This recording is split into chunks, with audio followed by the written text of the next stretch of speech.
Hey, what's up, guys? Today we're working on a Volvo. It's a XC90, Volvo XC90. We're doing rear brake pads, and on these have the electronic parking brake. And if you don't have a fancy scanner, you're not going to be able to reset this parking brake the way you need to in order to replace the rear pads. On these, you can see this is the electronic parking brake module, and in order to replace the brake pads on this, you actually have to pull this back into factory position so you can push the piston in. These don't just push in like normal calipers do. You actually have to manually, well, you don't always have to be manual, but if you have a nice OBD scanner, you can actually do this in the scanner within the computer. But I'm going to show you the way that we can get it done without needing a scanner. It's pretty simple. You're going to need to get a Torx.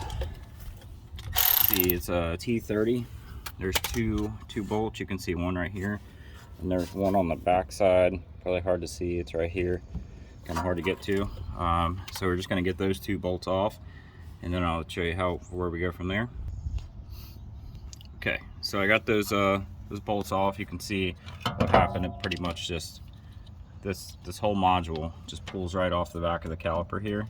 So you can see there's a rubber O-ring right here, so you want to check that O-ring, make sure there's no cracks or anything like that. This is supposed to be a watertight unit, so you definitely want to make sure you're not getting no water in there. Once you get this module off the back, all you're going to need to do is you're going to need to spin this. You're going to need probably a 9 or 10 millimeter socket will fit right on there, and you're just going to turn this. You're actually going to turn it clockwise if the caliper orientation is like this. And what that's going to do is there's a spring inside of here, or a screw, that when you engage the parking brake, it turns this and it pushes the screw out, and it puts pressure on here engaging the parking brake.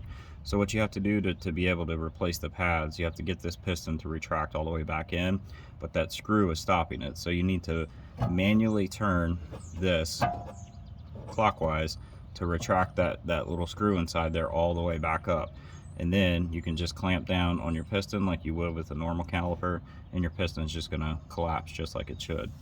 It's pretty simple. I'm going to go ahead and get a 9 or a 10 millimeter, put on here, twist this in. I'll be right back.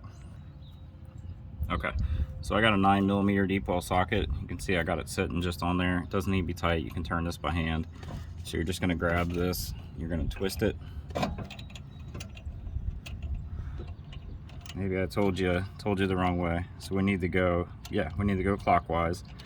What you want to do is you want to make sure that piston is not pushing out. If it's pushing out, then you're going the wrong way with it. So you're just going to twist it by hand. It's going to stop. You'll feel it come to a dead stop. Once you get it to that point, you should just be able to get in there with your C-clamp or your brake collapsing tool or whatever you use, push that piston back, and then you're gonna put the module back on, install your two bolts, and you're good to go. It's pretty simple. Like I said, 9 millimeter, twist it by hand. If you see that piston start to push out as you're turning this, stop and go the other way. You don't want that piston pushing out. You want it to not be moving. So that's it.